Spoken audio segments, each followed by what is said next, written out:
তোমাদের সকলকে স্বাগত জানাই টিন্স বাড়ি অরুণিমা চ্যানেলে। আশা করি সবাই তোমরা ভালো আছো, সুস্থ আছো। আজকে ক্লাস 8-এর চ্যাপ্টার 1.1 থেকে ঘর্ষণ ও তার পরিমাপ নিয়ে আলোচনা করব। এটা হলো এই বল ও চাপ, এই চ্যাপ্টারের পার্ট 2। চলো শুরু করা যাক। নামটা থেকেই বুঝতে পারছো ঘর্ষণ। তাহলে প্রথমে জানবো ঘর্ষণ কাকে বলে। ধরো এটা একটা বস্তু আর এটা আর একটা বস্তু, এই যে দুটো বস্তু একে অন্যের সংস্পর্শে আছে। ধরো নীল পেনটাকে যদি আমি এরমভাবে টানি তাহলে কি হলো, যে এই নীল পেনটা বা মধ্যে একটা গতি উৎপন্ন হলো। তাহলে এই যে গতি উৎপন্ন হলো, এই গতিটার বিরুদ্ধে কি কাজ করে, এই যে দুটো বস্তুর মাঝে একটা বল রয়েছে, সেই বলটাই হলো ঘর্ষণ। ঠিক আছে, একটা সোজা উদাহরণ দিয়ে বোঝাবার চেষ্টা করছি। ধরো তোমরা একটা টেবিলের ওপর বা মেঝের উপরে ধরো একটাকে কাঠের বক্স কিরকম রেখেছো, সেই কাঠের বক্সের সাথে ধরো একটা এরকম আংটা আছে এবং তার সাথে তোমরা একটা স্প্রিং তুলাকে লাগিয়েছো। এদিকে স্প্রিং তুলাকে ধরে টানছো, এখানে স্প্রিং তুলার কতটা মানে বল প্রয়োগ করছো সেটা দেখতে পাচ্ছ। এবার ধরো যখন প্রথম 9.8 নিউটন বল প্রয়োগ করলে এই বস্তুটার ওপরে স্প্রিং তুলার মাধ্যমে, দেখলে এই বস্তুটা কিন্তু নড়ছে না। তাহলে এই যে যখন বস্তুটার উপর এরমভাবে বস্তুটাকে টানছো কিন্তু বস্তুটার মধ্যে কোনো রকম গতি সৃষ্টি হচ্ছে না। এটা কেন? কারণ এই যে মাটি, মেঝে বা ধরো এই যে মেঝে বা টেবিলের তল আর এই যে বস্তু, এই দুটোর যে সংস্পর্শ হয়ে রয়েছে, এই যে তলটা, এই তলটার মধ্যে একটা বল ক্রিয়া করছে। যে বলটা আমরা যেদিকে বল প্রয়োগ করছি তার বিপরীতে, তার মানে আমরা বলটা এদিকে টানছি, তাহলে এইখানে ঘর্ষণ কাজ করছে হলো বিপরীতে। ঠিক আছে, সেই কারণে কিন্তু এই বস্তুটা নড়ছে না। চলো দেখে নিই যে ঘর্ষণ বল কাকে বলে। দুটো তল একে অপরের সংস্পর্শে থেকে, এই যে দুটো তল একে অন্যের সংস্পর্শে রয়েছে, যে বল তৈরি করে, এই যে এখানে বল তৈরি হয়েছে যা গতি বা গতি উৎপন্ন করার চেষ্টার বিরুদ্ধে সৃষ্ট। তাহলে এই যে গতি এদিকে কি করছিল, বস্তুটাকে এদিকে টানার ফলে গতি উৎপন্ন করার চেষ্টা হচ্ছিল। এখানে যেটা সৃষ্টি হয়েছে সেটা হলো ওই গতিটা বা গতি উৎপন্ন করার যে চেষ্টা, সেইটার বিরুদ্ধে, সেটার বিরুদ্ধের জন্য সেটার উল্টো দিকে কাজ করছে এমন একটা বল, তাকে বলছে হলো ঘর্ষণ বল। ক্লিয়ার?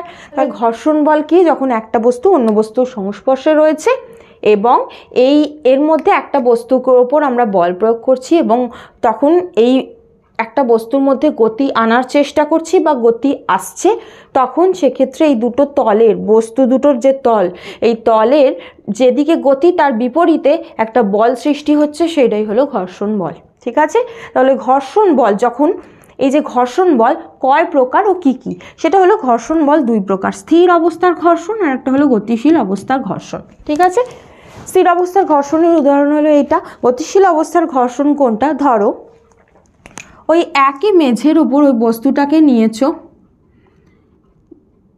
এটাকে ধরো 9.8 নিউটন বলে টেনেছিল, তো এটাকে ধরো ধরো 3 × 9.8 নিউটন বলে টানছো। 3 × 8 = 24, 3 × 7 = 28, এত নিউটন বলে টেনেছো এবং তার ফলে বস্তুটা সামনের দিকে এগিয়ে গেছে। তাহলে এক্ষেত্রে বস্তুটা সামনের দিকে এগিয়ে গেল, এক্ষেত্রে এই দুটোর মাঝে কি ঘর্ষণ বল সৃষ্টি হয়নি? হ্যাঁ হয়েছে। সেই ঘর্ষণ বলটাই হলো গতিশীল অবস্থার ঘর্ষণ। তাহলে দুটো অবস্থার ঘর্ষণ, একটা হলো স্থির অবস্থার ঘর্ষণ আর একটা হলো গতিশীল অবস্থার ঘর্ষণ। ক্লিয়ার? এরপর আসি স্থির অবস্থার ঘর্ষণ কাকে বলে। স্থির অবস্থার ঘর্ষণ নামটা থেকেই বুঝতে পারছো। ধরো একটা বস্তু আছে অন্য একটা তলের ওপরে, এবার এই যে বস্তুটাকে তুমি বল প্রয়োগের মাধ্যমে বস্তুটাকে টানছো বা ঠেলছো, এগুলোর মাধ্যমে বস্তুটাকে গতিশীল করার চেষ্টা করছো, কিন্তু বস্তুটা গতিশীল হচ্ছে না। সেক্ষেত্রে যে ঘর্ষণ সৃষ্টি হচ্ছে বস্তু এবং তলের মাঝে, সেটাকেই বলছে স্থির অবস্থার ঘর্ষণ। অর্থাৎ ধরো তুমি এই যে একটা মেঝের ওপর বা কোনো একটা টেবিলের ওপর বা তলের ওপর একটা বক্স আছে, সেই বক্সটাকে সামনের দিকে ধরে টানছো স্প্রিং তুলার মাধ্যমে, যাতে দেখতে পাও যে এখানে কত বল প্রয়োগ হচ্ছে। এই যে বস্তুটার ক্ষেত্রে ধরো প্রথমে তুমি 9.8 নিউটন বলে টানলে, তখনও বস্তুটা গতিশীল হলো না। 2 × 9.8 বলে টানলে সেক্ষেত্রে বস্তুটা গতিশীল হলো না। 3 × 9.8 বলে টানলে তখনও বস্তুটা গতিশীল হলো না। কিন্তু যখন তারপর 4 × 9.8 বলে টানলে তখন বস্তুটা গতিশীল হলো। এক্ষেত্রে স্থির অবস্থার বস্তুর মানে স্থির অবস্থার ঘর্ষণ বল কোনটা, সেটা হলো 3 × 9.8 নিউটন এইটা। আচ্ছা, এক্ষেত্রে বলে রাখি এই যে স্থির অবস্থার ঘর্ষণ বলের মান কিন্তু এই যে ভিন্ন ভিন্ন সময় ভিন্ন ভিন্ন, যেমন প্রথম ক্ষেত্রে স্থির অবস্থার ঘর্ষণের মান ছিল 9.8 নিউটন, সেকেন্ড ক্ষেত্রে হলো এটা 19.6 নিউটন, থার্ড ক্ষেত্রে হলো এটা 29.4 নিউটন। এই তিনটেই কিন্তু স্থির অবস্থার ঘর্ষণের মান, কিন্তু তিন ক্ষেত্রে তিন রকম, কারণ যেরকম বল প্রয়োগ করছি সেই অনুযায়ী। কিন্তু স্থির অবস্থার ঘর্ষণের ক্ষেত্রে একটা ম্যাক্সিমাম বা সর্বোচ্চ একটা বলের মান আছে, যেটার পরে বস্তুটা কিন্তু আর স্থির থাকে না, গতিশীল হয়ে যায়। এক্ষেত্রে ম্যাক্সিমাম যে স্থির অবস্থার ঘর্ষণের মান হলো 29.4 নিউটন। বোঝাতে পারলাম? তাহলে স্থির অবস্থার ঘর্ষণ বলের মান অনেকগুলো হতে পারে একই বস্তু এবং একটা নির্দিষ্ট তলের ক্ষেত্রে। একই বস্তু মানে ধরো এই ক্ষেত্রে এই যে বস্তুটা নিয়েছিলাম সেটা, এই তলটা নির্দিষ্ট। প্রতি ক্ষেত্রে কিন্তু তল যদি বদলে যায়, প্রথমবার ধরো কাঠের তল নিলে তার ওপর ধরো সিমেন্টের মেঝের ওপর টানলে বা পাথরের মেঝের ওপর টানলে, এরকম প্রতি ক্ষেত্র কিন্তু তল যদি বদলে দাও তাহলে কিন্তু সেই মানটা আলাদা হয়ে যাবে। এই পরীক্ষাটা যদি করতে হয় এই যে বস্তুটা এবং তলটাকে স্থির রেখে পরীক্ষাটা করতে হবে। এবার আসি গতিশীল অবস্থার ঘর্ষণে। এই ঘর্ষণ কাকে বলছে? যখন ধরো একটা বস্তু অন্য একটা তলের সংস্পর্শে রয়েছে এবং একটা বস্তুকে টানা হচ্ছে এবং বস্তুটির ওপর বল প্রয়োগ করা হচ্ছে, সেটার মধ্যে গতি আনার চেষ্টা করা হচ্ছে, এবং তখন যে বল প্রয়োগের ফলে ওই বস্তুটাতে গতি আসে তখন সেই ঘর্ষণকে বলে গতিশীল অবস্থার ঘর্ষণ। যেমন ধরো আগের উদাহরণটায় দেখলাম টেবিলটার ওপর একটা বক্স রয়েছে এবং সেই বক্সটাকে টানছো, প্রথমে 9.8 নিউটন বলে টানছো, তখনও সেটা গতিশীল হলো না। তারপর 2 × 9.8 নিউটন বলে টানছো, তখনও হলো না। 3 × 9.8 বলে টানছো, তখনও হলো না। এবং 4 × 9.8 বলে যখন টানছো তখন বস্তুটা গতিশীল হচ্ছে। তাহলে এক্ষেত্রে বস্তুটাকে গতিতে আনার জন্য কতটা বল প্রয়োগ করা হয়েছে? 4 × 9.8। তাহলে এক্ষেত্রে এই যে গতিশীল অবস্থার ঘর্ষণ বলের মানও এইটা 4 × 9.8 নিউটন। ঠিক আছে?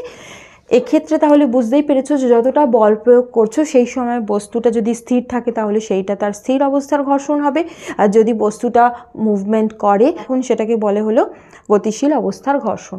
এই যে ঘর্ষণ বল কোন কোন বিষয়ের উপর নির্ভর করে?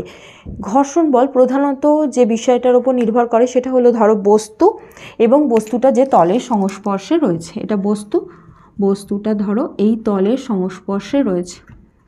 তাহলে এই যে তল, এই তলটা কাঠের হলে বস্তুটার সাথে ঘর্ষণ একরকম হবে, এটা যদি কাঁচের হয় ঘর্ষণটা আরও একরকম হবে।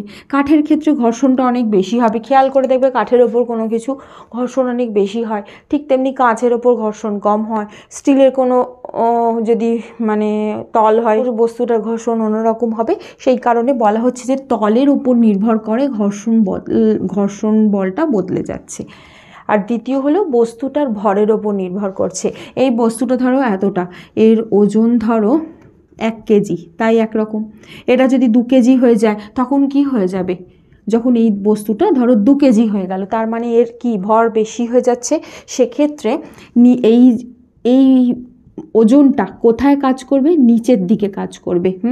তাহলে যখন নিচের দিকে কাজ করবে, এবার তুমি বল দিয়ে এদিকে টানছো এই বস্তুটাকে, যতটা বলে টানছো এইখানে ততটাই ঘর্ষণ তৈরি হচ্ছে।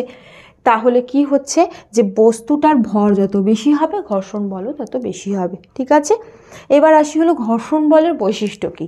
ঘর্ষণ বলের প্রধান দুটো যে বৈশিষ্ট্য সেটা হলো ঘর্ষণ বল সর্বদা সংস্পর্শে থাকা তল দুটোর সমান্তরালে ক্রিয়া করে। মানে ধরো এই একটা তল আর এই একটা বক্স, এই যে বক্স আর তল এই যে মাঝের অংশ এইখানে রয়েছে, কোন দিকে? যদি এই বস্তুটাকে সামনের দিকে টানা হয় তাহলে এইখানের ঘর্ষণ বিপরীতে কাজ করবে। ঠিক আছে? তাহলে যেদিকে বল দিচ্ছ তার বিপরীতে ক্রিয়া করছে, কিন্তু এই তল দুটোর সমান্তরালে ক্রিয়া করছে। মানে এইখানে এই দিকে বলটা এদিকে ক্রিয়া টানছো, ঘর্ষণ বল এখানে ক্রিয়া করছে এই অংশটা, তাহলে ঘর্ষণ বল এই বলটা এদিকে, এইখানে ঘর্ষণ বল, তাহলে এই দুটো বল হলো একে অপরের সমান্তরাল। আর দ্বিতীয় হলো দুটো তলের মধ্যে উল্লম্বভাবে ক্রিয়াশীল প্রতিক্রিয়া বল যত বেশি হবে, মানে এই মেঝে মানে এই একটা তল, এর ওপর একটা বস্তু, এই বস্তুটার ধরো 1 কেজি ওজন, এই বস্তুটার ওজন নিচের দিকে পড়ছে, এই নিচের যে তলটা এটাও উপর দিকে ঠেলছে নিউটনের 3rd ল অনুযায়ী। তাহলে এটা হলো একটা ক্রিয়া প্রতিক্রিয়া বল, কিন্তু দুটোর প্রয়োগ বিন্দু আলাদা। প্রয়োগ বিন্দু মানে হলো এই যে বস্তুটার যে ওজন সেটা নিচে কাজ করছে, আর নিচ থেকে যে চাপটা সেটা বস্তুর ওপর কাজ করছে, তাহলে এটা একটা ক্রিয়া প্রতিক্রিয়া বল। এবার এই ক্রিয়া প্রতিক্রিয়া বলটা যত বেশি হবে, এক্ষেত্রে ধরো বস্তুর ওজন আছে 1 কেজি, 1 কেজির ক্ষেত্রে এই ঘর্ষণটা যতটা বেশি, এই বস্তুটার ওজন যদি বস্তুটা অনেক বড় হয়ে যায়, 2 কেজি হয়ে যায়, এক্ষেত্রে তাহলে এর ক্রিয়া প্রতিক্রিয়া বলও বেশি হয়ে যাবে, তার ফলে স্থির অবস্থার ঘর্ষণও তত বেশি হয়ে যাবে। ঠিক আছে, গতিশীল অবস্থার ঘর্ষণ নয়, কিন্তু স্থির অবস্থার ঘর্ষণ, কারণ জিনিসটাকে স্থির থেকে গতিশীল করতে গেলে অনেক বেশি বল প্রয়োগ করতে হবে। ঠিক আছে, আশা করি বুঝতে পেরেছো। কোনো প্রশ্ন থাকলে কমেন্ট করে, তোমরা এই ভিডিওটাকে লাইক করো, শেয়ার করে দিও, সাবস্ক্রাইব করো। Thank you.